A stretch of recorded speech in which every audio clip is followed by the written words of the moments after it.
आप सभी को मेरा प्रणाम।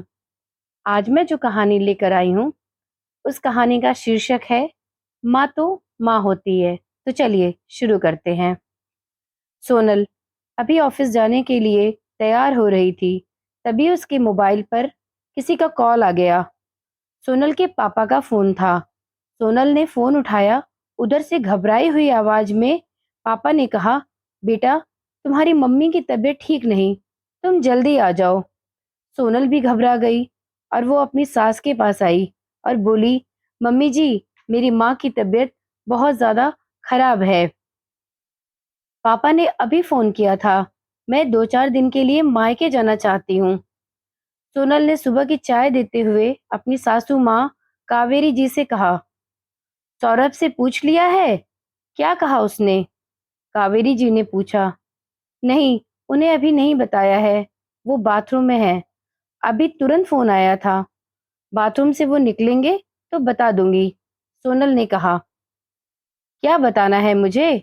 तभी सौरभ बाथरूम से निकलकर माँ की बगल में बैठते हुए बोला, अरे, बताना क्या है? वही मायके जाने का बहाना। माँ की तबीयत खराब है। कावेरी जी ने हाथ हिलाकर बोला, नहीं नहीं, बहाना नहीं है। मम्मी की तबीयत सच में खराब है मम्मी जी। पापा ने फोन किया था। सोनल झट से बोली, वो तो हर समय उन लोगों को कुछ न कुछ होता ही रहता है। भाई, अब उम्र हो गई है, बुढ़ापे का समय है, तो कुछ ना कुछ तो होगा ही। इस उम्र में संतान को माता पिता के साथ होना चाहिए, पर वो लोग भी क्या करें। उनकी संतान ने तो उन्हें छोड़ दिया और चले गए विदेश। कावेरी जी ने सोनल को सुनाते हुए बोला, भैया सिर्फ कुछ साल के लिए गए हैं मम्मी जी। 3 साल पूरे हो गए हैं। 2 साल के बाद वो लोग वापस आ जाएंगे। सोनल ने कहा, तब तक तुम लगी रहो। शादी के 2 साल हो गए, पर तुम्हारा ध्यान तो बस वहीं लगा रहता है। यहाँ का तो कुछ ख्याल ही नहीं है। शाम को सौरभ के साथ चली जाना और मिलकर आ जाना। कावेरी जी ने सौरभ की ओर देखते हुए कहा, हाँ, यह ठीक है।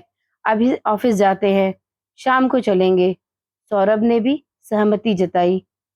लेकिन पापा कुछ घबराए लग रहे थे। मैं अभी जाना चाहती हूँ। हो सकता है मम्मी को हॉस्पिटल भी ले जाना पड़े। सुनील घबराते हुए बोली, और तुम्हारा ऑफिस? सौरभ ने पूछा। मैं अभी 2 दिन की छुट्टी ले लूंगी और फिर आगे देखूंगी कि क्या करना है। जरूरत होगी तो छुट्टी बढ़ा लूंगी, सोनल बोली। लेकिन यहाँ का क्या? मेरे घुटने का दर्द बढ़ा हुआ है। मेरी तबीयत भी कुछ ठीक नहीं लग रही, कावेरी जी झट से बोली।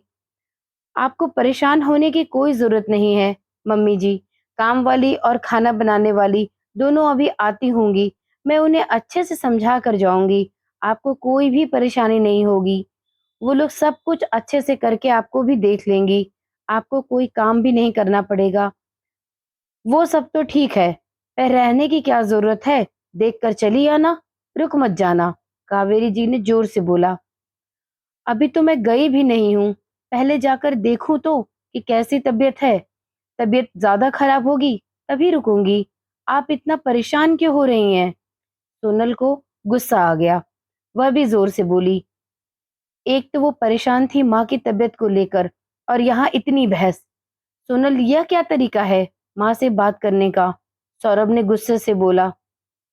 मैंने ऐसा क्या कहा? सोनल ने पूछा। अरे, इसे कुछ मत कहो, यह नहीं समझेगी। अपने मायके वालों के आगे इसे कुछ भी नहीं दिखाई देता है, कावेरी जी ने ताना मारा। मम्मी जी, आप भी तो माँ है ना। आपको कुछ होता है तो क्या हम आपको ऐसे ही छोड़ देते हैं? सोनल ने गुस्से में कहा। ये क्या बोल रही हो? सौरभ गुस्से से तिलमिलाया। ये मेरी माँ है, इनका सम्मान करो।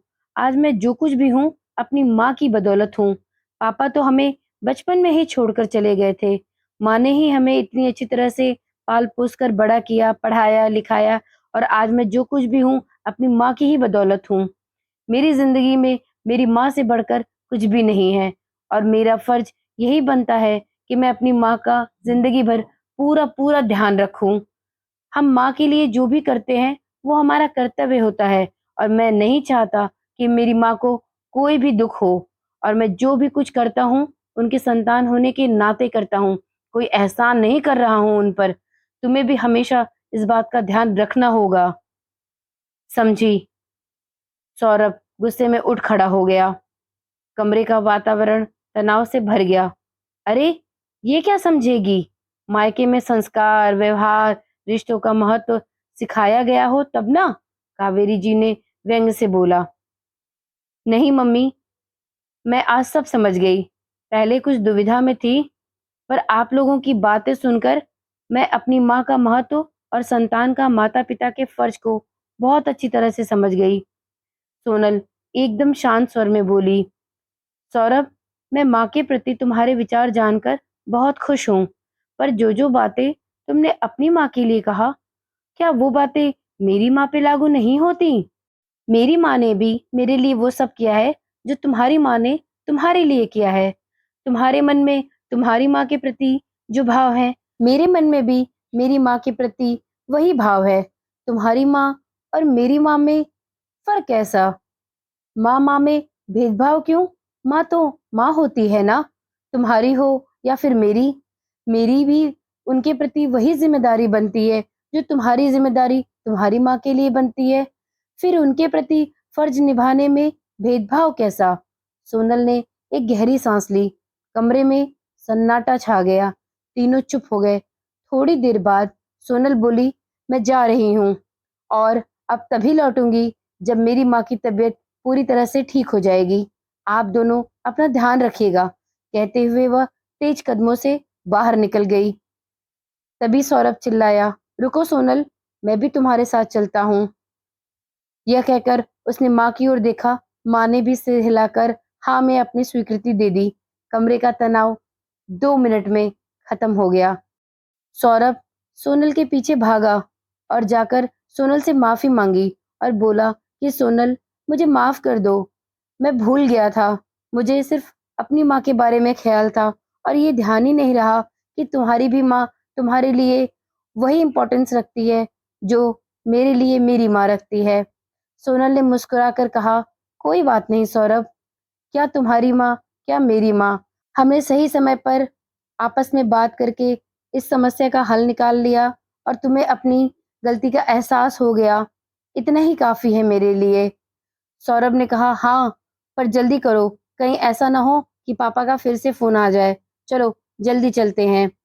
इस बात पर सोनल मुस्कुरा दी और दोनों सोनल के घर की तरफ निकल पड़े। यूं तो ये कहानी यहीं पर समाप्त होती है, परंतु यह भी एक कड़वा सच है कि हर पति सौरभ जैसा और हर सासू माँ सौरभ की माँ जैसी नहीं होती हैं। परंतु यदि यही सोच सबकी हो जाए तो हमारी जिंदगी और हमारे रिश्ते कितने खूबसूरत हो सकते हैं। तो आओ मिलकर इसी सोच को आगे बढ़ाएं। धन्यवाद।